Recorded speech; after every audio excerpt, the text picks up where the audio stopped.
I would count tens of thousands of dollars in cash as a young child. I think it was an opportunity to maybe encompass blind optimism, just cash coming in, no responsibility.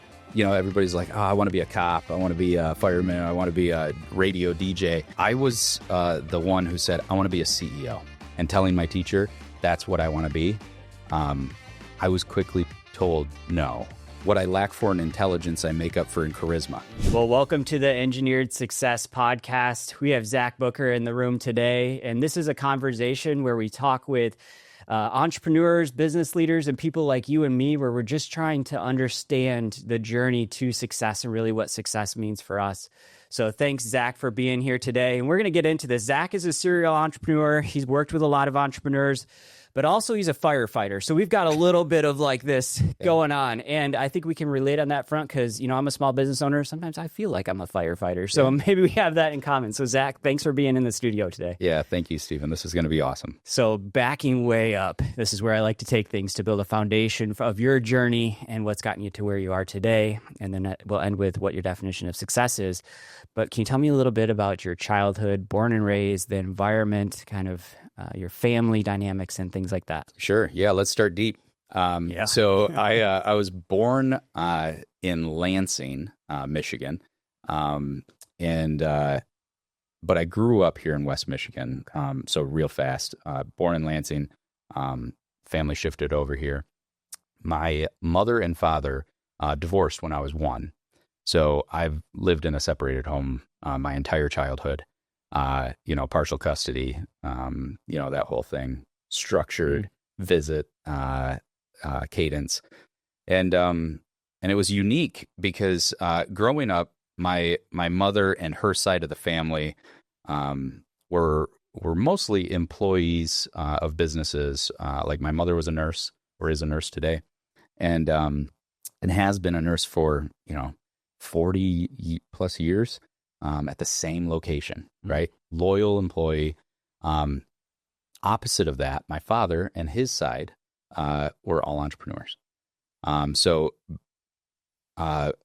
going back and forth from mom's house to dad's house during the childhood here in West Michigan was really like seeing two worlds, and it was every week. It was totally different. The dynamics of building life as an entrepreneur and the many different businesses and ideas that my father had versus the very static, predictable lifestyle that my mother enjoyed. So that also came with the faith journey that intertwined, their sort of like professional outlook. So my mother, I grew up Christian. I grew up in a very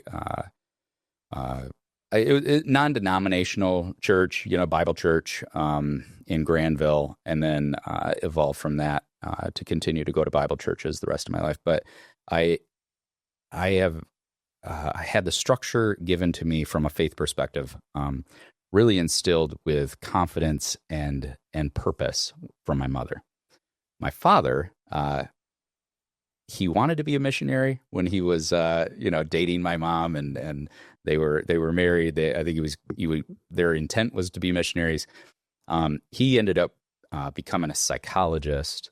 Went to Michigan State University, turned essentially into different views of life, essentially challenging faith in his image, right? So not only was I seeing the different professional lifestyles of my mother versus my father, but also their faith journey. So my father was agnostic, didn't really believe the church was a business. I asked to go to church, and sometimes he would drop me off to church in my childhood, and then he'd pick me up if it was his weekend. But it was really interesting because he would challenge me to ask much harder questions than I was even used to, nor could I answer, right? At the age of 8, I'm not going to be able to answer the theories of faith and truly understand the question. So although my father, didn't spearhead the Christian faith into many of the decisions and the experiences that he had on a daily basis that I would see. I would still have conversations with him where he would ask me questions and challenge my ability to speak and think and act like a Christian. Good or bad, it allowed me to grow from his perspective, but still having the foundation that my mother built, and my mother, instilled in me by going to church, 3 or 4 times a week, Awana, but not just the church, implementing faith, praying before every meal, praying in a reactive way if challenges or things arise or opportunities arise, and then also praying in a proactive way. So thanks for breaking down that difference between your father's environment and your mother's environment, and how you had to take strengths from one and pour it into the other, and vice versa in some ways, because they had entrepreneurial spirits as well as work in the 9-to-5 type environments as well. I'm curious, and it sounds like this is true, that when you're spending time with your mother in these spaces, that she was intentional about taking you to church and pouring into you in certain ways. What were some of the ways that you were observing, right? Yep. But what were some of the things that maybe she was intentional about saying or doing with you at that age? Yeah, so communication with God was very important in my childhood, and I saw that in my mother, right? So praying before meals, praying in a reactive way, the communication and open discussions with God was what I noticed. Also, how she acted. She acted very much with a selfless heart, right? She wanted to pour into others, meet individuals where they're at. That very nurse mentality, right? Her profession ended up, bleeding into her personal life, where she almost was that bleeding heart, wanted to just give, even though she didn't have a lot to give. She wasn't wealthy, but she was probably the wealthiest when it comes to giving and the heart posture she had towards people.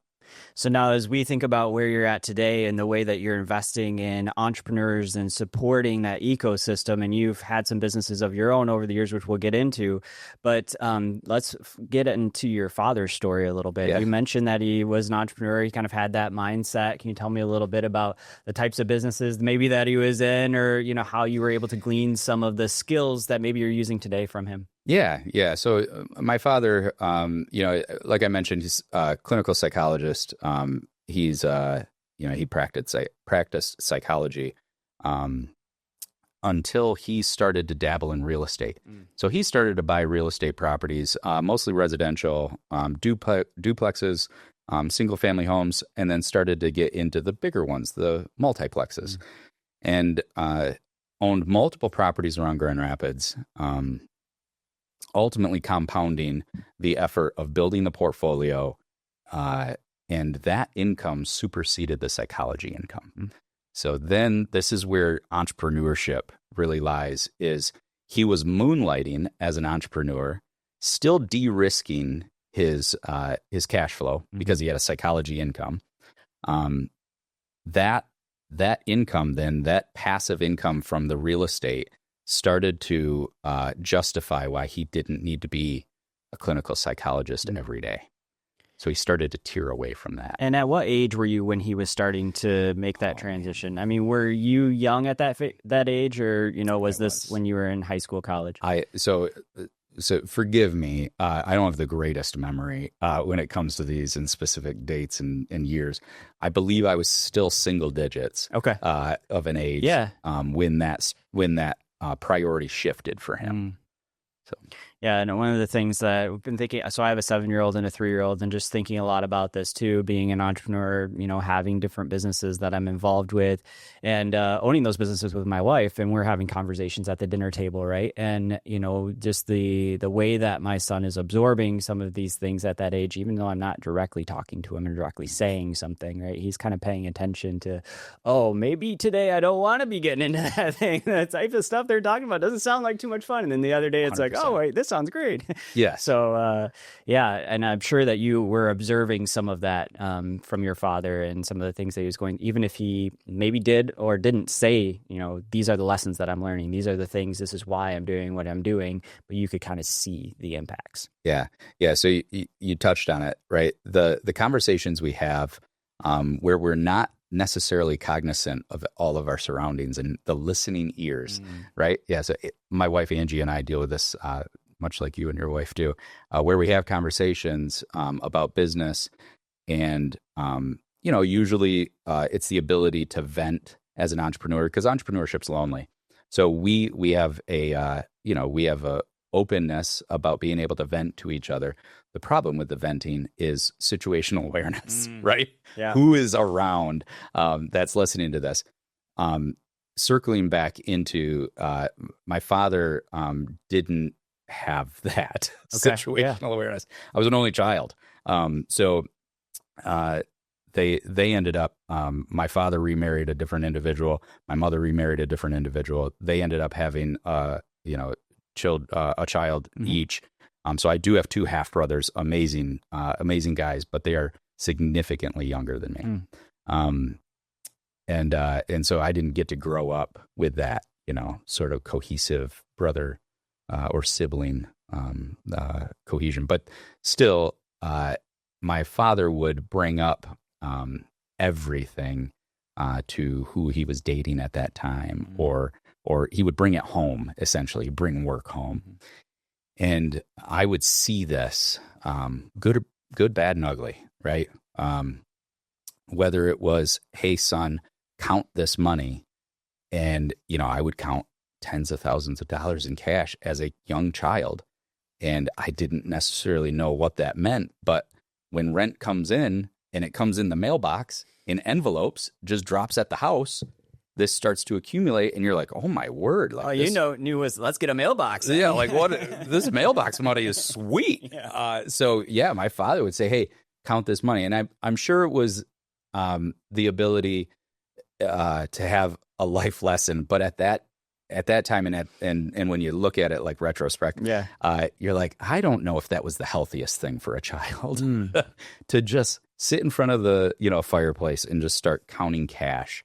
20s and hundreds, and not necessarily know how to make sure that money is stewarded properly. I didn't have access to a P&L. I didn't understand the expenses needed to be able to delegate the funds that were coming in. So all I saw were the funds coming in. So I think it was an opportunity to maybe encompass blind optimism at that point. Just cash coming in. No responsibility. Enjoy counting that.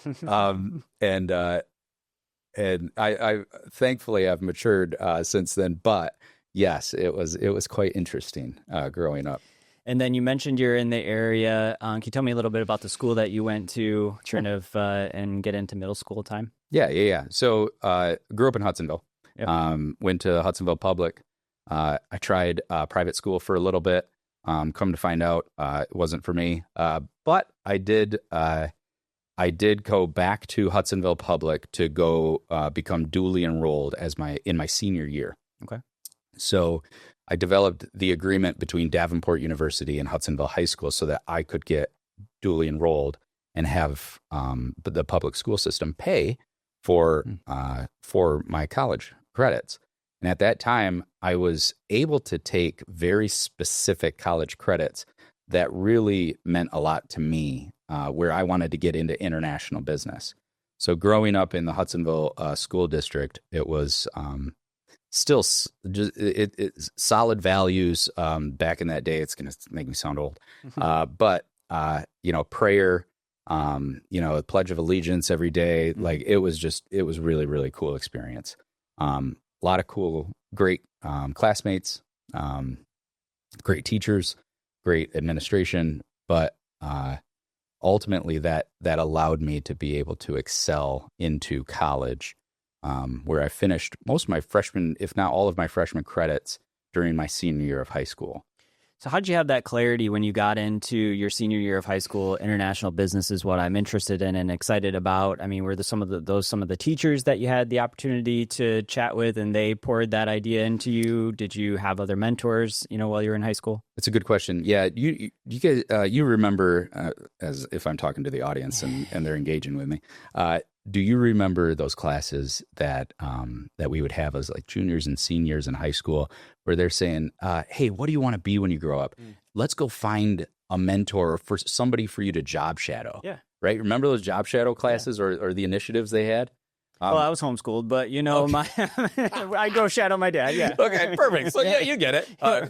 Sorry. So yes, they had job shadow initiatives in the public school system. Yeah. And everybody's like, oh, I want to be a cop. I want to be a fireman. I want to be a radio DJ. Yeah. I was the one who said, I want to be a CEO. Not totally knowing what CEO meant, right? Not necessarily knowing where it started, other than saying, I understand entrepreneurship, but I want to be the CEO.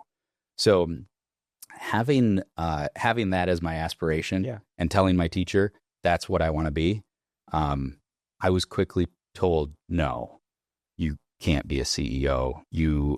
And we don't have a CEO for you to job shadow. So I didn't like that answer. So I went and I found an individual that would show me what CEO lifestyle was like. And I had an opportunity to speak to a lot of CEOs, but ultimately I had to take that initiative and just do it myself. Guidance counselor said, why don't you do what the other kids are doing? Just go job shadow a radio DJ. That sounds fun. I don't want to be a radio DJ. I want to be a CEO. So that sort of idea for me allowed me to say, fine, I'll do it myself. So I'm curious, like you're in high school and, the crowd's going this way, or, seeing things in the environment that they're in that says, hey, go become a police officer, go become a radio DJ. This is the kind of normal paths to go through in job shadow. But you were looking at something different. Why do you think that is? Like, why were you interested in a different path? And was that maybe some of the things that you observed growing up? Was it something that you're not sure why? I'm curious. Why did you want to be a CEO in high school? Yeah, so God knows the real reason. For me, my perception is I think it's my ability to see my father as an entrepreneur and challenge the status quo. He would continuously not only challenge faith, but he would challenge the status quo. He was, and I feel like I get a lot of my personality from my father, but he would be an individual that would have a sense to challenge authority or say, I see the rules, but I think we can win, a different way. So for me, had to have that creative preference in what I did. So I think that's where I sort of wanted to say, I want to do something different. I want to see what life is like. I see where everybody's going. I don't want to do that. I want to challenge that. So I want to go right to the top. I want to be a CEO. Like I'm going to go, how high can I go? Yeah. And so I think that's also why I went for international business as well, was I had the intent of saying, I can't own companies on other planets. How about just this one? So international is as big as you can possibly be. I love that you had that vision, that dream, and that intentionality in high school. We have a little bit of in common when it comes to senior year of high school. I also spent some time in community college while I was doing, my senior year classes, but I don't think it was for the same reason. I think for me, I was a little bit, I loved to work. I had a kind of a full-time job and I was homeschooled, and my mom was like, all right, you need to go out and get some credits too. Why don't you go to community college? So I was able to enroll and do some things like that. It was a little bit less intentional for me, right? I was going and taking kind of the general classes that I needed to get into, university after high school. But love that part of your story and the way that you were intentional about international business already in high school. Now, as you got to finish up your senior year, you mentioned that as you got into freshman year of college, we'll get into where you went, but that you already had a couple of your freshman year courses already done and almost the whole year already done. Where did you end up going to school, and what was your So I continued to Davenport. Okay. But what I did not mention was I had a couple companies in high school, and the couple companies, some were with friends, some were by myself, where I just started, and awesome ability to fail fast, fail cheap, and it was really, really cool.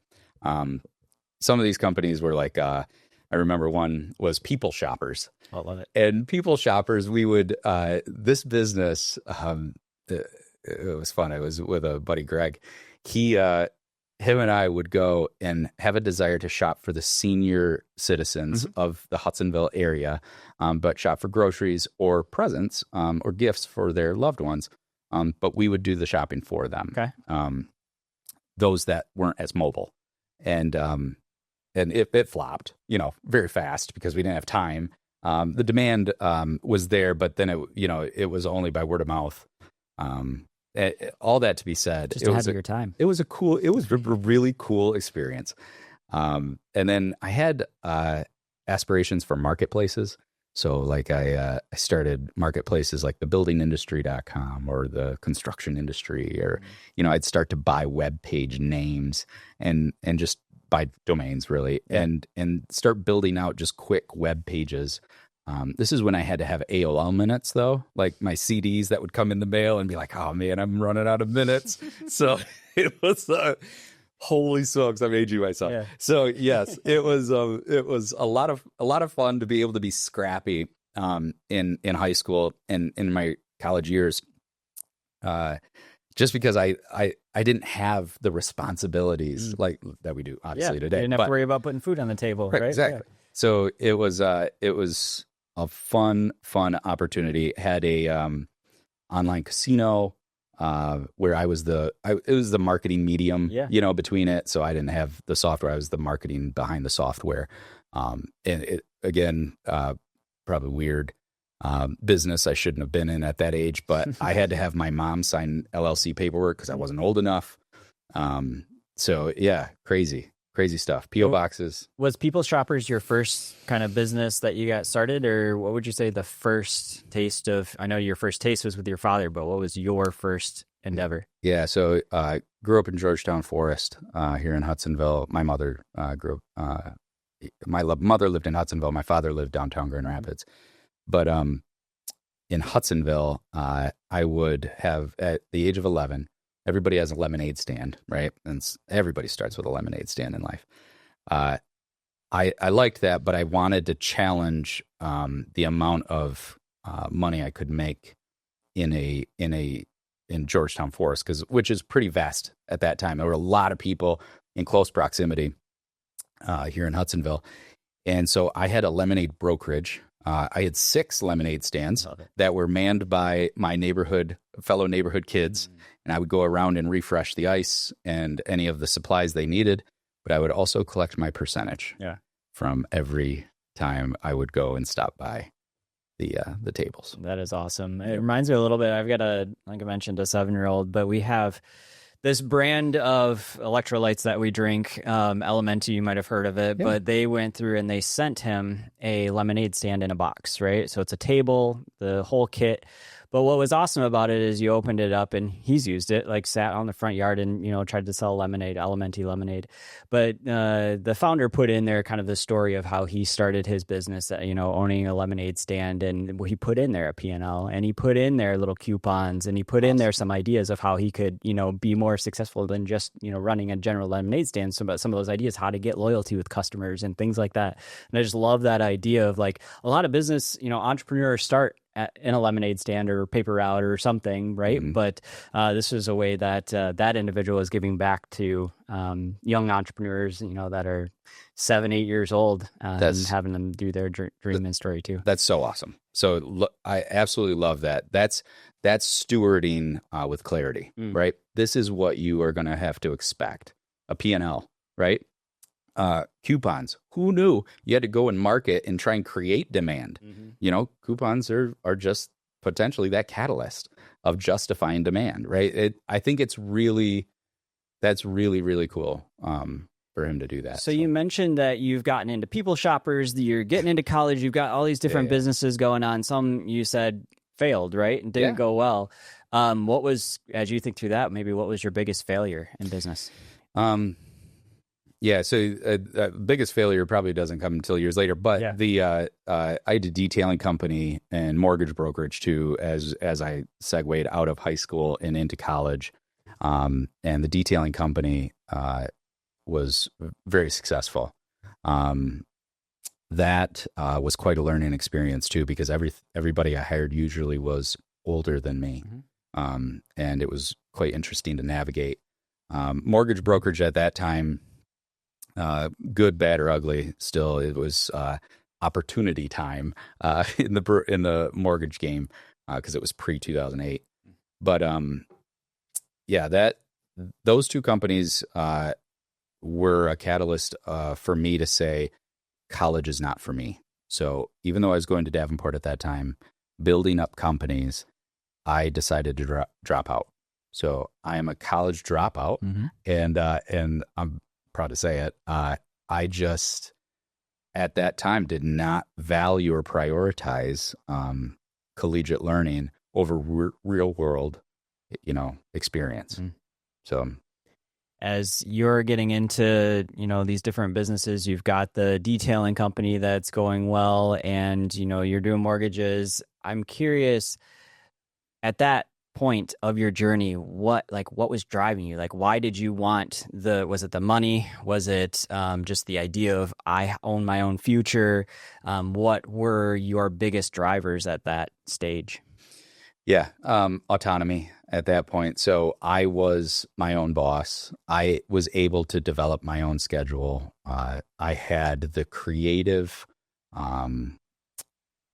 space to be able to allow myself to fail or succeed at my own pace. I'd go as fast or as slow as I wanted. I really enjoyed owning those levers. So, like, going back, did you find yourself at an inflection point of saying, I think entrepreneurship is for me? And did you see like that catalyst of autonomy as a desire? So maybe a little bit of wanting more than the current path that I was on was going to be able to provide to me. So getting control on my own and just saying like, hey, this path that I'm currently on I'm an engineer. So in this space was going to take me X amount of years. It was fairly defined and you're going to get here. I was like, well, you know what? I think I can do something else and get there even faster. So it was, the autonomy piece, but also a little sense of lack of, patience, and I think that's a skill that I haven't figured out yet, but I just had the desire to do it a little bit faster and said, hey, maybe I can do it a little bit faster on my own. And then you mentioned a little bit of like not understanding the truth of what it really takes to get things done. For me, when I jumped into starting a business, I didn't know how hard it was going to be. I just kind of did it. And it was like the lack of, I had optimism that I was going to be able to figure it out, but didn't really know what it was going to take. And I think back and I'm like, well, maybe if I really did know, I wouldn't have done it that way or done it at all. But that's part of my story of getting started that would be 2013. So acceleration and blind optimism. Yeah, blind optimism. Yeah, exactly. I'm telling you, that blind optimism for entrepreneurs, even if it's naivety, I think it's potentially a superpower. If you can be able to say, I don't care what it's going to take or what challenge I'm going to have today, I'm going to wake up with passion and intentionality. Like, you can tackle a lot, if not anything. Like, it's pretty powerful. Yeah. Even if you don't have the skills, you have the genuine curiosity to try and understand it and figure out, because you don't think some scenarios you think you know everything, but it's okay to jump in and just try it. And then you learn, maybe I didn't know that, but let's figure it out. Yeah. I have a phrase, and this phrase I'm sure has been circulating much prior to me saying it, but what I lack for in intelligence, I make up for in charisma, right? I may not be the smartest one or the subject matter expert when talking about a topic, but I'm gonna do my best to learn about that topic or learn about that problem, because if I fall in love with that problem, I'm going to now try and develop a solution, right? That's an entrepreneur in me. So you wanted that flexibility, that autonomy. You wanted to be able to create your own schedule, be your own boss kind of thing at that stage. Like, how did you learn the skills to be able to do that? Because, I mean, we all know that it's difficult to manage time. It's difficult to set priorities. It's difficult to make sure you're doing the right things at the right time. Whereas that something that kind of came natural to you, or you sought out and you were able to learn from others that poured that into you of how to do priorities and skills? Yeah. So circling back, remember I talked about the job shadow, identifying mentors, advisors, people to surround myself that would challenge me, right? So, or inspire and challenge. Those were crucial. Those were crucial relationships, including my family. So everybody on my dad's side owns their own business. Just happened to own their own hair business, and all competed against each other, which transcends to another story here later. But it's cool to be able to know that I didn't necessarily feel like I had to be the expert.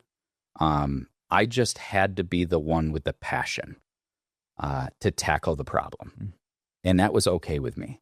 Even though I didn't know everything about the problem, or I wasn't the subject matter expert, if I had the passion to do it, that's all I needed.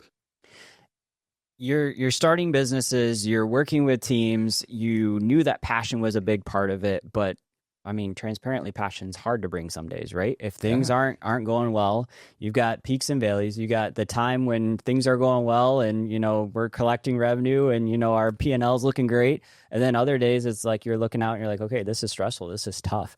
How did you learn the skill to get up that morning and, still bring passion to the work? Or was that difficult for you and something that maybe came later in your life? Yeah, no, it's just difficult. I mean, there's not every day you don't wake up and be like, I got this. No, you're going to get beat. I thought I was going to get that out of this fight. You're going to get beaten up.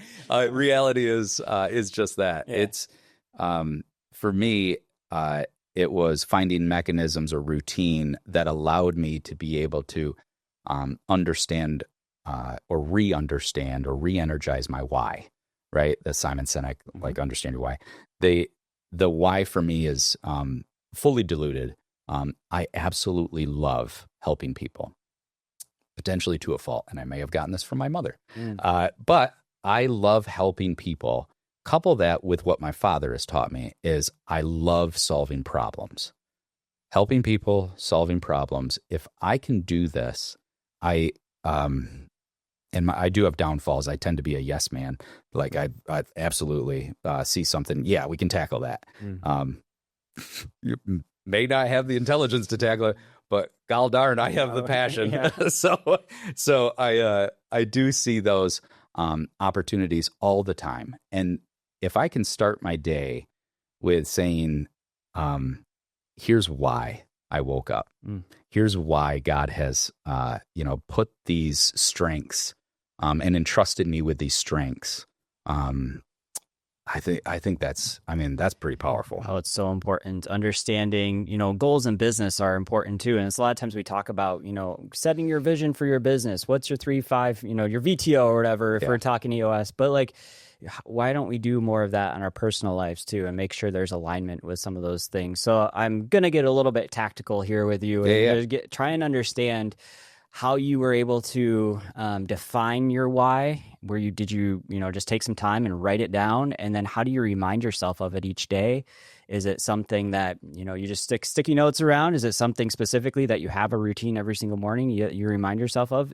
Do you have any tactics that maybe have worked for you over the years, even if you're not doing them today, or things that people can pull from and use for themselves? Yeah, it's a good question because with me, I have ADHD. I've said this on podcasts before. And ADHD, although being a superpower, does have some detriment to it. Finding the routine and maintaining routine has always been a challenge for me. So having a routine of re-energizing the why or keeping the why a priority every morning, it tends not to be routine, more just habitual. Or just instilled in in my life. I mean, we have a short time here, right, on Earth. And we live a nonprofit life because we can't take anything with us. So my why is just that. What can I do today to move the needle forward and impact, expand God's kingdom while I'm here, challenge myself, challenge the people around me, just challenge everything I can. And that probably gets to any psychologists listening are probably going to get to back to my father being a psychologist and challenging me and his ability to challenge everything too. But I'll wake up, and some mornings I did this. I'll wake up and I'll go to one of my offices, and one of my offices had whiteboard paint. And this used to be a routine all the time until I grew into a different role within the company I started. But entire walls were whiteboard paint. 6 a.m. I'd show up, coffee in hand, and I'd turn rap music on, and I would whiteboard by myself. Music's blaring, and I'm going to town on this whiteboard and just game planning for the day, week, month, years, deconstructing it, building it back up. And when the team comes in, it's just like it's just Poor like guys. a throw up of color. Yeah. And it was just that worked really well for me because I usually started with how can I impact the lives around me today, and initiatives were formed. Yeah. So I love that story and the way I just picturing you in the office with the whiteboards and just going at it. Drawing a little parallel to my own story is a little bit, similar but different in the way that I go through in the mornings and kind of write down ideas and things like that. And you mentioned your team coming in. So for me, I get up early in the morning and it's the quietest time, right? I kind of go in the basement and just write down my thoughts and, goals and different things for the day. And a lot of times that comes with new business ideas or kind of like these random off the wall things. And the story around it is I'll write all those down on a piece of paper and sometimes I'll bring them up and set them on the kitchen counter. And my wife will come downstairs and she'll be like, oh no. Yeah, right. Oh no. Yeah. I don't want to turn that over yet. Give me my coffee first and then we'll talk about that new idea that you've got that's going to change the world, right? Yes. So. Yeah. No, I love that. As if you're coming up, okay, I have 7 more businesses. This is going to be awesome. Yeah. Drink 2 sips and get ready. Yeah, it's going to be amazing. and you get in pitch mode. Yep. That's funny. It's kind of a joke around our house that it happens pretty consistently. And awesome. And thinking about that with the team too, it's like I've had to learn this over the years of like sometimes I'm go in the morning and I need to just save that note for the time I'm going to meet with them and then bring it up at the right time because otherwise that could be a little overwhelming with these different ideas in the morning. But no, thanks for sharing that and that idea. So one of the things like for me is setting why and aligning that with the vision each day that's been helpful is I actually sat down with my wife not long ago, well, years ago now, and just like aligned what our personal goals are. And we always did it with business, right? Mm-hmm. But like, what is this personally and how's that aligned with the things that we're doing with our business?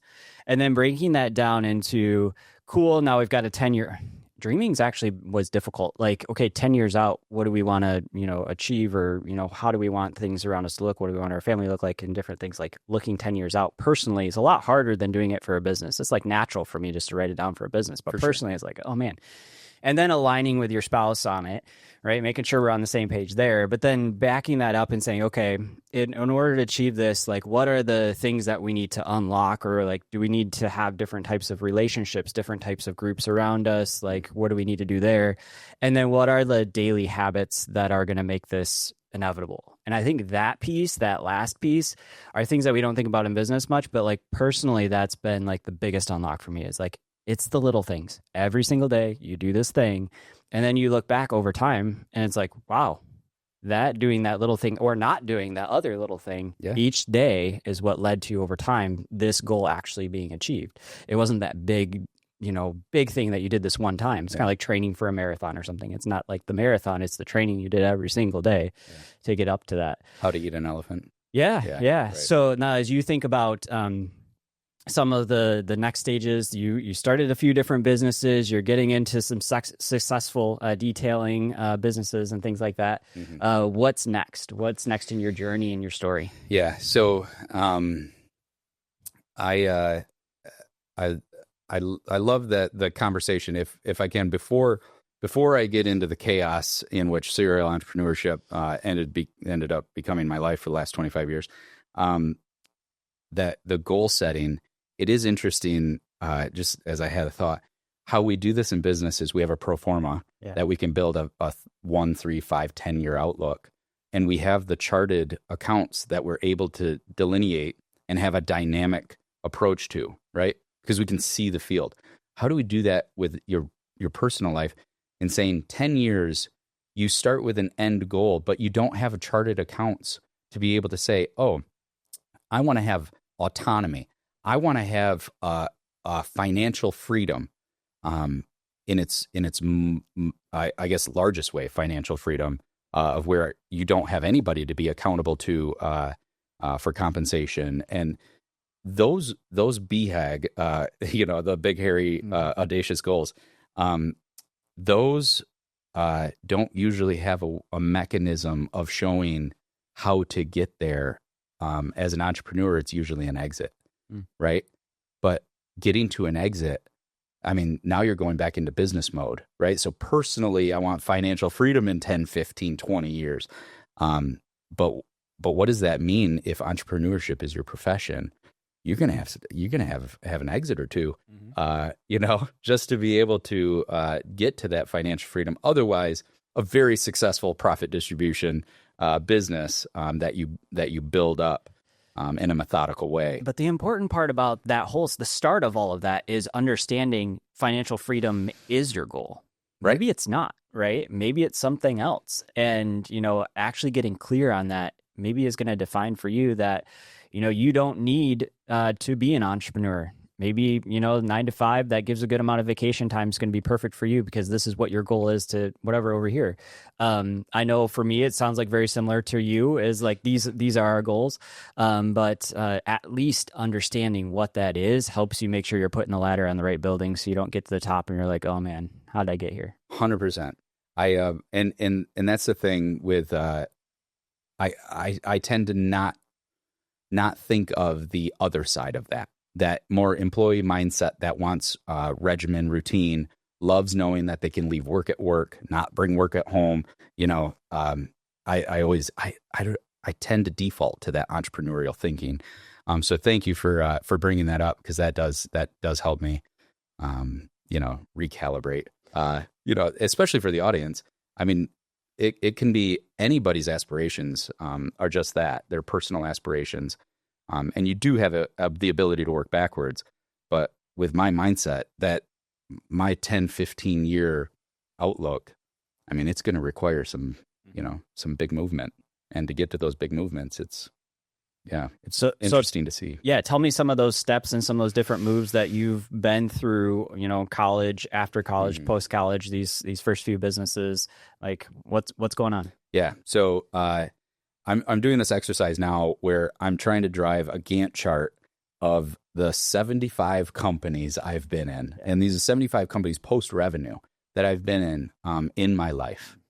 And whether I founded them, co-founded them, partnered, invested, advised, worked for, I want to build like this cool Gantt chart of just like 30,000 foot view of saying, whoa, there's a lot of overlap in my life. So 25 years of intentional full-time entrepreneurship. I've run a lot of companies simultaneous. Even today, I believe we're at 28 companies in the portfolio today, where I have, either single digit to 100% of the business in, and I love it. I think I love it from the perspective of every day is a new challenge, and I see every challenge as an opportunity, and the opportunity is to grow. And it's to grow through my why of helping people where they're at, getting problems solved, and And I just love that. Mm. So bringing it back, the detailing company was a ton of fun. Real quick on the detailing company, there was another buddy of mine today. He still has a very great big detailing company. To this day, he's continued to build it up. I no longer have mine, and I think it was cool because he focused on dealerships. You know, detailing companies tend to find sustainable revenue with commercial relationships. So dealerships that need, you know, lot ready cars or frontline ready cars, or trade-ins that need to be detailed to be able to go put out on the lot or to auction. And I dabbled in a couple dealership relationships that I had with my detailing company, but I did something very different than most detailing companies. I went to skyscrapers, and I went to commercial buildings that had multi-tenants in there, commercial tenants. And I went to the leasing agent and I said, if you can give me 1 or 2 parking spots in the garage, covered and uncovered, with water and electricity, I can give a massive discount and keep the cars here of all of your tenants and have them detailed any day, every day. And so I did that. And I had multiple commercial properties where I had garages, and I would deploy employees every day to these garages. They would go to the receptionist of that commercial tenant, like Bridgewater Place. Bridgewater Place was a really, really fun time. They gave me a free 4th floor office on the river, and they gave me 2 parking spots in the garage, one on the top for nice days, one on the bottom that was covered for more inclement weather. And we would have cars just detailing all the time. Cars would never have to leave the lot. People would leave their keys with the receptionist. We'd go grab their keys, put a cone in the parking spot to keep their parking spot, drive their car over to the detail spot, detail it, bring it back. And I mean, it was a machine. And I was just really proud of the employees and really the relationships that were built in more of a different mindset to take the chance on a kid who wanted to build a detailing company a different way. I think that last piece that you said, a different way, you know, it's a spin on something that others were doing, but it's taking that approach of, hey, where are the clientele that I want to serve? And when can I do it in a way that's convenient for them? And let's try something a little different. Yeah, let's do it different. Let's challenge the status quo. You know, that challenging mentality again. So, that proved to be extremely profitable and just tons of fun. Yeah. So, segueing in, I've had different companies. Again, marketplaces, magazine. That was fun. Like a buy-sell magazine. And I had, you name it, I've been in it until recently. I have never been in the food industry or large manufacturing, but I've usually been involved in in mostly any other industry. The low barrier entry companies were always intriguing to me because even though it was based on volume and more public demand, it was a challenge for me to do things differently, much like the detailing company, where you didn't have to be licensed, you know, or a landscaping company. You don't have to be licensed. You can start a landscaping company today. An LLC is what, $200 on LegalZoom? You know, you're fully protected. Now your personal assets are off to the side. Now just send it, right? Go do, and go provide excellence and just execute today. Don't talk about it, be about it. I love that. A lot of people, you know, they study, they go through and research, and they'll spend years just trying to come up with a perfect business plan, you know, and tune. And that's been a little bit of my approach too, is you just get started, you know, and you learn from the process and you see how things work out and try and provide excellence in a creative way. So perfect. And as you're getting into all of these different businesses you've had the opportunity to get involved with, you mentioned multiple at the same time. How did you prioritize for? And again, back to prioritization of things. How did you understand, which business was the right one for you, where I should put more time? Maybe some of them, when you consider failed, you failed fast and you let them fall off. Some of them you saw the success with. Like, how did you judge which businesses you're going to spend more time in than others? Yeah, that is so great question. Even challenging me today with that question. I don't know if I'm going to have an answer. All that to be said, keeping my priorities pure with God's intent and praying, communicating with God, ensuring that greed doesn't take over, ensuring that, a dilution of focus, although real, isn't hurting anybody. And so staying efficacious on providing value and purpose every day is what's important to me. That's where I need to be. So it's a good question. And the prioritization is just that. What are the challenges that are hottest? What are the short-term things that have to be fixed?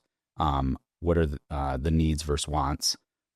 Stay proactive on an effort to grow and harvest, but still react in a very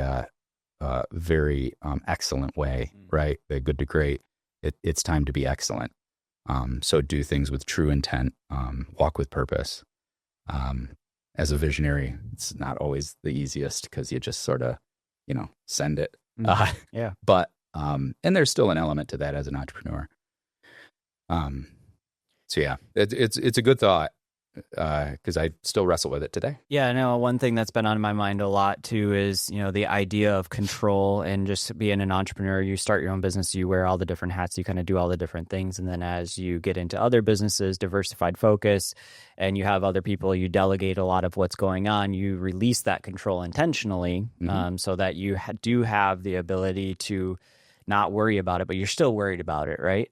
How have you been able to release that control and come to a process of saying, like, okay, it's done by someone else, it's not done my way, but it's still done, and it's probably maybe better than, I don't know. Like, what are your thoughts on releasing control of some of that? Love this question. This question gets asked to me a lot. From partners as well, or people seeking advice as beginning entrepreneurs. So the delegate and elevate method, comes to mind. If you try and do everything, you'll end up doing nothing. And with me, I have weaknesses. I know that. And as an entrepreneur, it's my responsibility to identify what I'm not good at and go hire people that are much better at that responsibility than I am. So hire around my weaknesses, right? I'm going to focus on my strengths. I know what I'm really good at, and I'm going to be excellent at that. But I'm going to find the right people to take my weaknesses as their strengths. And then I am able to entrust them with that every day.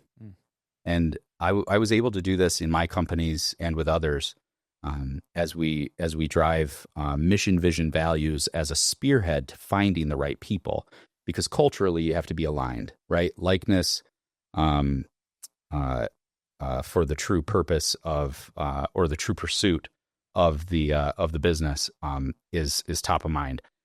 Skill set then comes with that, because like me, I may not be the expert, but I got passion. And I know there are other people like that are able to take even my weaknesses, may not be experts, but they got passion to solve it.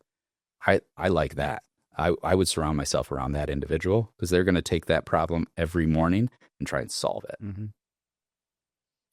I love the delegate and elevate approach. I love the idea of, understanding, doing an audit on yourself and understanding what your strengths and weaknesses are. I know for me, it's been a intentional process of not only strengths and weaknesses, but understanding what I enjoy and what I don't enjoy too. Mm-hmm. And kind of a time and energy audit of like, okay, these are things that bring me energy and that I enjoy doing. Because if I don't show up to work each day and enjoy what I'm doing, everyone else feels it, right? I might be really good at it from a skill set perspective, but if I don't want to do it, and I'm going to display that in one way or another with the way that I show up. So trying to understand that as well, and then delegating it out is super helpful. But you still let go of control, right? You still do not control that thing. And so that's had to be an intentional thing for me of like, okay, they've got it. Like, I don't need to check in every 30 seconds, right? It's fine. They've got it. And I think that's a skill that comes over time, being someone that's used to, starting things and doing it your way, right? And you have to be super intentional about that. Yeah. Yeah. And that's it, is, do you want to control that? Because ultimately, if your desire is for control, what kind of culture is that? The micromanagement, thesis is like, it doesn't work. No, people want to be trusted, with the responsibilities in which they have passion for. Let them, right? We as entrepreneurs, we have a mentality of being very risk forward, right? We're risky individuals. I'm not afraid to fail. At this point, I can fail fast, fail cheap, and I'd rather do that because I'm going to learn a lot more from my failures than reading it from a book or whatever.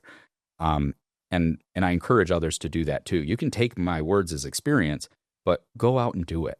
Like, go try. And if you fail, awesome. That's the best experience, best learning opportunity you can do. It's probably why I left college.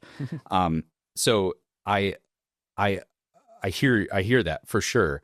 Do you find yourself then wrestling with the desire for saying, I know what the outcome needs to be, but if I don't do it myself, like, I just don't think we're going to get to that outcome? Well, I think it goes back to making sure that you're getting the right people on the team, right? And as you're having those understandings that you got the right people and they're trained in the right way, and then that's a lot easier to release control, right? I know in the first business that I started in 2013, I was early on in my career. I hadn't managed a bunch of people in the past. It was very much like, you do things my way, I'm going to train you on how to do things my way, and I'm going to check that it's done my way, kind of thing. And that didn't work out, right? You understand that then you're hiring people that can train your way, instead of hiring people that maybe are specialists and that they can teach you a new way of doing things that's going to take your business to the next level. So that was something that I definitely had to learn. So now it's a lot easier, right? If you get the right people on the bus, and you can understand that they're going to do things probably better than the way that you could. But that, again, that's being confident enough in yourself to hire super smart people that are smarter than you. 100%. Yes. And I love that. Just, that's what I've had to do, right? I would rather make less money on my margin and pay people more and identify the right people, because I know that's going to further everybody's mission if we have the right people compensated correctly. So, I have that. I love that mentality. Much like in personal life too. I married the right person, like my wife, Angie. And if ever she sees it, she doesn't really see my podcast, but whatever. So if she's a fixer algorithm, I mean, come on, I'm telling you, we put that up watching on that feed. So Angie is absolute saint, but definitely that complementary skill set to my weaknesses, right? I'm that visionary. She's the integrator mindset, or you take the six. What is it? This working genius. Take that. I'm definitely that wonder. Less discernment. More innovation, ideation, galvanizing. She is that executor, the tenacity, right? She's that on that widget scale. She is definitely the other side of that spectrum that can harden the execution of things. And we've got this like really cool relationship where she'll give me the space to talk my business ideas out, right? Like give it, and I have another friend that does this with his wife, is like give it 48 hours. And if it comes up again, if it comes up a second time, now it's starting to become serious, right? But if after 48 hours it starts to fizzle out, you've given me the time to be able to like, and she brings it back up and you're like, I don't remember what you're talking about. I don't know what you're talking about. Was that like 8 companies ago? Like, I don't know. Not interested. So all that to be said, finding that right individual at home was super important as well. So that, you can give that safe space to fail. Yeah, I'm curious. You've obviously done a lot. We still got to get into what you're doing with firefighting today, you're into today, because I did tease that at the beginning. But I'm curious, as you look back over the years and all of the different businesses you've been able to get involved with, your family and all of the different relationships that you've built over the years, like what are you most proud of when it comes to those scenarios? Professionally, let's focus there for a minute. Sure. Professionally, I have been able to fail at enough things and in such a grandiose way that even though today I know what to do for many scenarios, I have a lot to learn still. But what's really important is I know what not to do. Because of those failures, I have been able to fail forward, whether it was a monetary financial failure, whether it was an operational failure, regardless of the failure type. I'm able to have now that discernment, professional discernment, to understand what not to do. And if I can share that with people, I that's one of my passions. I just want to give. So help people, meet them where they're at, and just give them the experiences that did and did not work for me.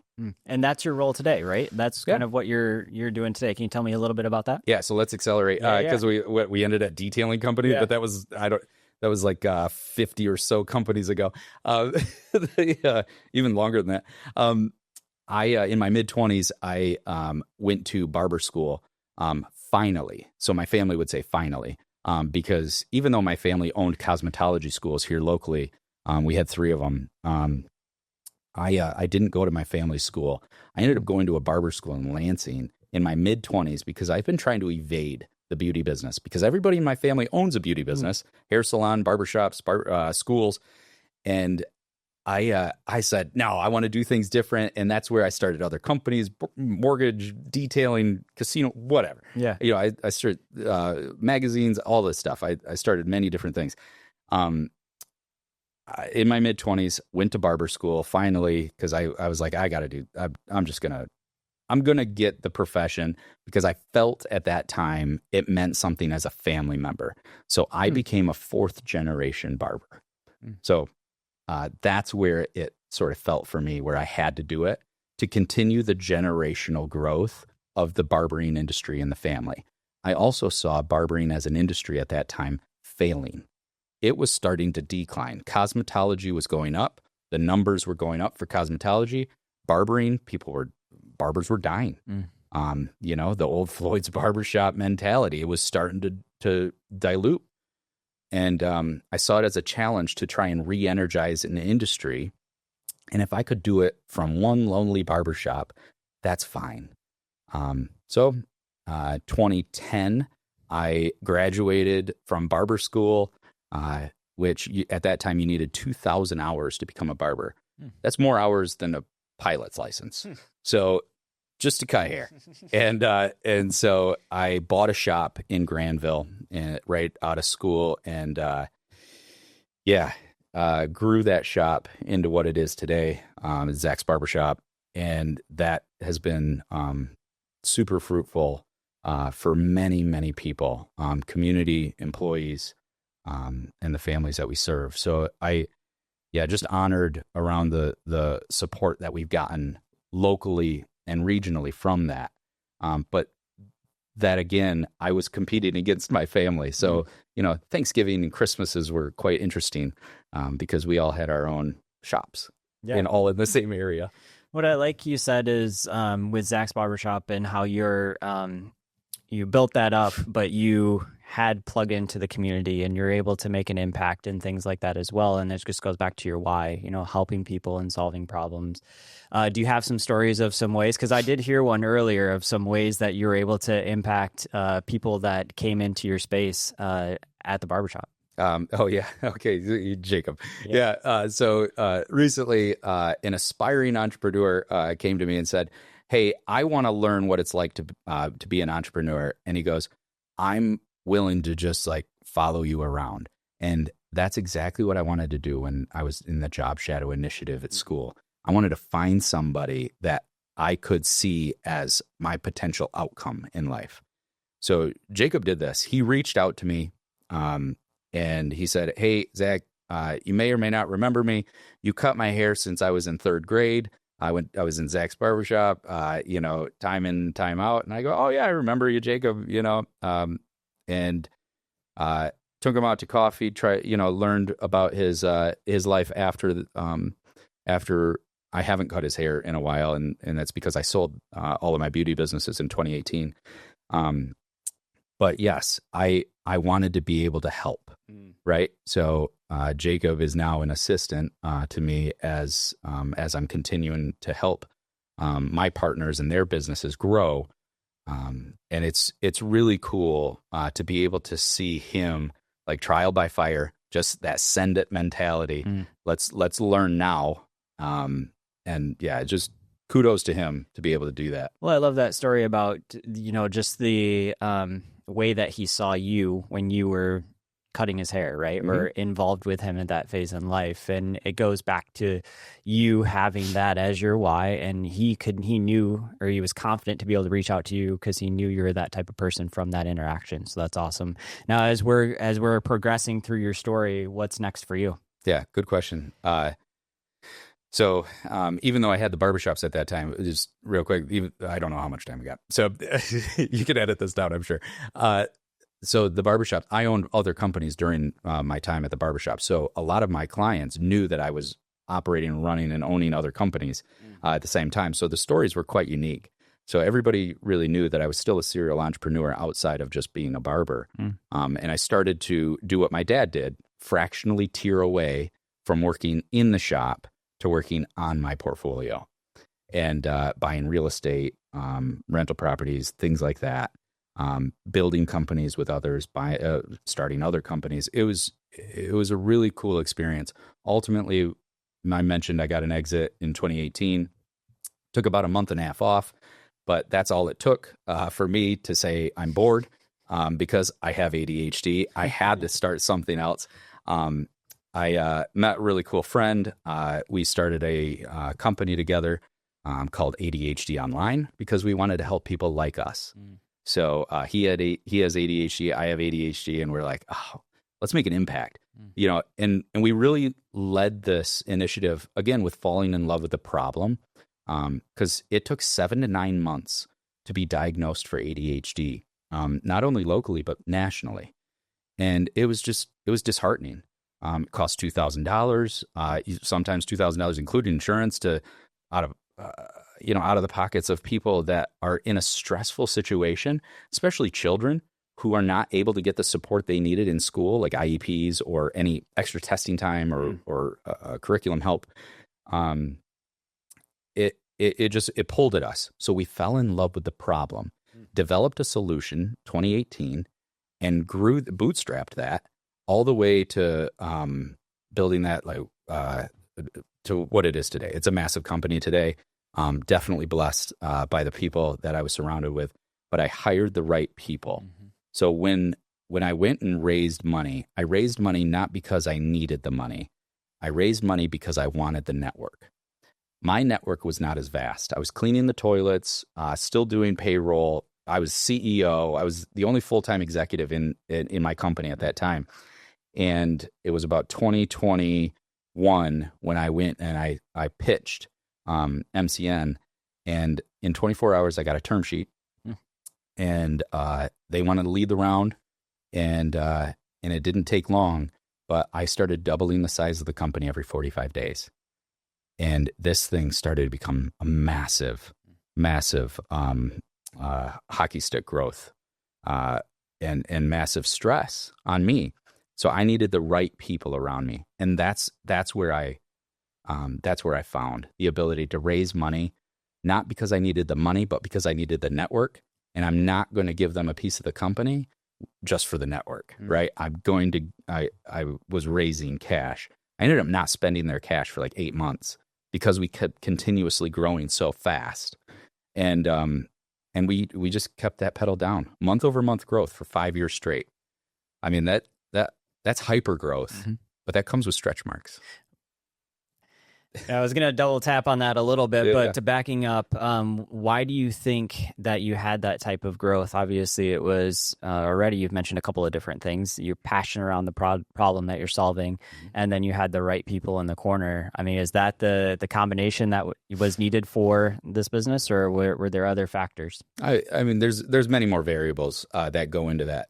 Ensuring that you're doing the right things, you're efficacious with the profit distribution back into the business, because at that time it's just redistributing profit back into the business to keep that fuel in the tank, right? The variables, there was a variable in there, which people may or may not know. COVID definitely accelerated the need for telehealth, and that then allowed us to be able to already be in the forefront. We were already the industry leader at that time, because we were a disruptor pre-COVID. Now we're an innovator post-COVID. So that innovation, that tank had to be full, and I had to continuously raise. And that's where I went from entrepreneur to CEO. And when I was a CEO, I mean, you're on a roadshow at that time. You know, you have to delegate to your team. I have a C-suite of amazing people that, again, take my weaknesses as their strengths, and they were able to run the company so I could continue to grow the vision. And now that you're in that, stepping back, when you're in that scenario, did you love it? Was it stressful? You mentioned stretch marks a little bit. Yeah. You know, I'm guessing that's related to professional more than personal. But as we get into that, how did that affect you personally and just in your growth journey? Oh man, so what a great learning experience. Hypergrowth, again, like I mentioned, comes with stretch marks, personally and professionally. It challenged me as an individual because I was not an expert in ADHD or as a clinician, but I am viewed as the expert in the industry, as the CEO of one of the world's largest telemental health companies, and just a massively healthy company, not only here in Grand Rapids or West Michigan, but for the U.S. And it comes with a challenge personally, because you start to deal with a little imposter syndrome, and you start to deal with the realities of people looking to you for answers, and you may not know the answer. But that's what helps mature you, is being able to ask the right questions. And that's what helps mature you as a CEO, is being able to say, take a step back, talk to advisors, talk to mentors, talk to the people you trust around you, to be able to step out of the fire to see the flames, right? Because when you're in the fire, it's hard to see the flames. This will get into firefighting. So we'll get there. Yeah, we will. But the opportunity for me to rely on my team every day, day in and day out, was crucial for me to excel and to keep my positivity and optimism for the vision. Because although there was a lot of tailwind, financial tailwind and demand, there was a lot of headwind too. Whether it was internal strife with partnerships, or sensitivity to personalities, or it was investor expectations, investor relations. I mean, the list goes on. So yeah, it was quite interesting. I mean, you went in with that blind optimism and said, hey, we're going to make this happen, and maybe a little naive to that process, getting at that level. What were some of the biggest surprises? You mentioned some of the things with investors and different things, but yeah, can you dive a little deeper in that? Yeah, I have great investors with the company, and today I'm one of the board members, but I at about 2023, we hit an inflection point of where the industry recalibrated. So macro industry ended up recalibrating and not valuing companies like us the way they used to. And for that, expectations did not change. So investor expectations, they still need their money, they still need the multipliers, and they need it out soon because they invested 2-3 years ago. So now that thesis their thesis. They need to start circulating that cash back to their LPs. The effort to maintain investor relations, deal with the tailwinds, deal with the personalities of partnerships, deal with personal issues of 80 to 100-hour work weeks, the switch from entrepreneur to CEO, all of that just combined and eventually just burnt me out. And 2023, I got burnt out and I said, I need to take a sabbatical.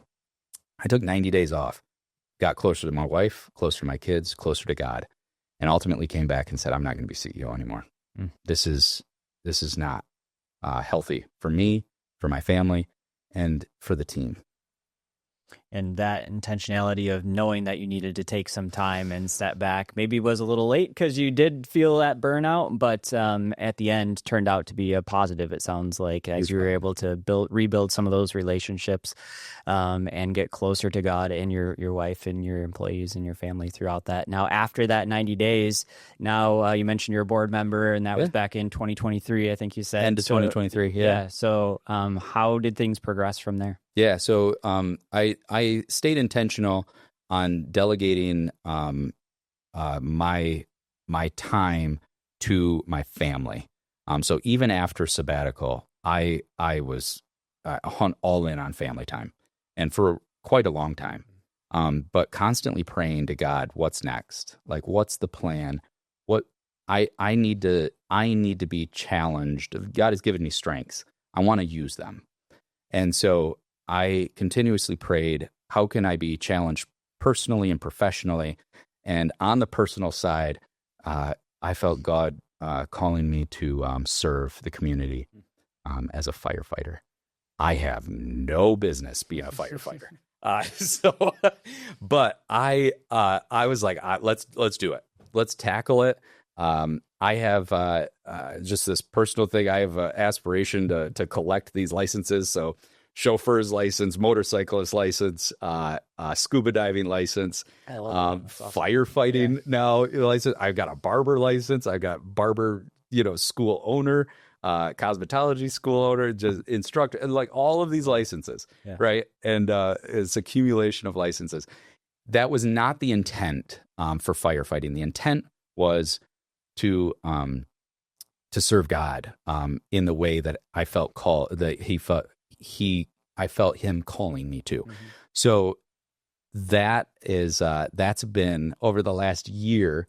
I went through Fire Academy. I had no idea what Fire Academy was. And it's really cool. Since I've graduated and I've had the opportunity to serve the community I live in as a firefighter, but and of course fractionally, right? Like this is it's just on call. But it's cool to see the brotherhood, the sisterhood, of firefighters and that community. And that's something that I also aspired to have, because again, entrepreneurship or being an entrepreneur tends to be lonely. We tend to be peculiar people, right? We are odd ducks. And I think finding yourself around a community of like-minded people is super beneficial. So I'm thankful for that. Yeah. What are some of those other communities that you're part of today or you've helped cultivate? Yeah.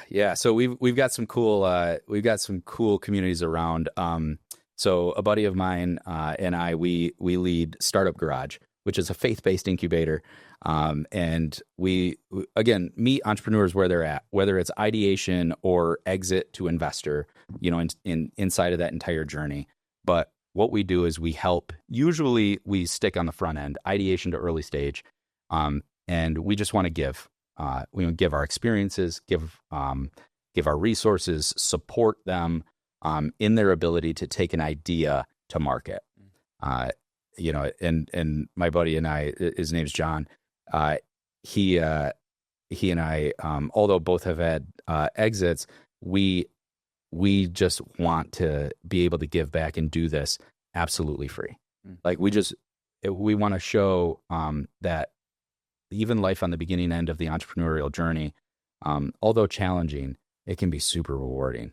May not be financially rewarding for the first 2 years as an entrepreneur, but it is going to be super rewarding as from the personal side. So I love that you're, helping these entrepreneurs with their beginning of their journey. And sometimes in this conversation, I like to ask, hey, what would you tell yourself, when you were, younger, and what piece of advice would you give yourself? But I'm curious from your perspective, the piece of advice that you give those young entrepreneurs as they're starting their businesses, like what are the core things that you like to tell them as they're getting started? Yeah. I get asked this question on every podcast, and I always try to think, what did I say? Yeah. And even today, what would I say? I have, and it's a phrase on my desk, and my kids, they say this now too. Quick story: we were at a Griffins game. We were on the ice, on the glass. So there was an altercation by two of the hockey players, Yeah. and they were just like doing that, like talking to each other, and just verbally arguing with each other. Yeah. And I yelled at the glass with my boys there, "Don't talk about it, be about it." And they threw their gloves off and started punching. And my boys, this is, oh, yes. Yeah. And so This is why we're here. Yeah, yes. And so now that phrase is on my desk. Don't talk about it, be about it. Don't talk about it, be about it. Like, just go out, fail fast, fail cheap, go get it. Like, don't let perfection get in the way of progress, right? It's not going to be perfect. Get your MVP. That's exactly what an MVP is, minimum viable product. Go get it out there. It's going to evolve. Every company I've had an MVP. And the end product that ultimately was either bought by another company, strategic or institutional, wasn't the first one. The first one was with duct tape and bubble gum. So show it. Don't talk about it, be about it. Don't talk. I love that. Thanks for sharing that piece of advice. I know a lot of people need to hear it, and maybe they haven't heard it yet. They're spending a lot of time, we talked about earlier, spending a lot of time researching, getting the perfect business plan, getting the perfect product in their mind. But then once it gets out to market, they're like, oh, shoot, I should have asked more questions. Just be curious. Yeah. Talk about it. Get other people's opinions. Get it out there. Get feedback. Now we've got a good understanding of what some of the things you're working on today with Startup Garage, and that you're on the board and firefighting and spending time with your family. What are you most excited about as you look out over the next 3 to 5 years? Kind of like what gets you up, and what are you excited about? Yeah. I'm really excited on how to continuously be challenged to steward God's plan and God's money in the most efficacious way. Specifically speaking on how am I going to create less of a financial legacy for my family or my friends, but more of a spiritual legacy. So am I showing people what to do instead of telling people what to do? That is what I'm most excited about, is being able to show people, just the things I do day in and day out. Not always right. I fail and I learn a lot every day. But if I can show them through action, that's what excites me. Because I just don't know what tomorrow brings. But I know tomorrow I'm going to push myself. I'm going to do things that will move the needle forward in whatever it is. So I love that. Thanks for sharing that, and even pulling back to your childhood and the stories that you told about your mom and the stories that you told about your dad, and the way that your mom truly cares. She's the bleeding heart, I think is what you said, and she really cares for people, and how you've been able to take some of the skills that your dad had, skills that your mom had, and really pour that into what you're doing today for others and giving your time, both time, financial, and understanding that spiritual legacy is important to you. I love that. As you're thinking about the way that your definition of success has changed a little bit over the years, we're going to get into the last question here, which you've already alluded to, I think, a little bit, but can you define for me what your definition of success is? Yeah, another question we've been wrestling with, even as an entrepreneur, what is success? Many people will put financial success, that financial freedom, as that 10, 20, whatever end goal. For me, I have had this question even as of last week. I've talked with my buddies about it, And I love to be challenged by my buddies as well. This is why I like to be the least smart in the room. And I love to think that the challenges, although different, end up becoming the same. End up becoming part of the journey, but ultimately, what defines success for me is, and I don't know if it's objective. I think it's just subjective. That I am able to challenge growth, personally, professionally, spiritually, day in and day out. And even if I had all the money in the world, I would still do what I'm doing today. And it's helping people where they're at. Awesome, Zach. Well, thank you so much for coming on the Engineered Success podcast and showing us your path of how you've been able to take some of the experiences that you had as a child, take those through college and high school and get to where you're at today, and also providing that value back to others that are on their entrepreneurial journey. So really appreciate everything you're doing, Zach, and thank you so much for being on the Engineered Success podcast. Thank you. This was fun. Yeah.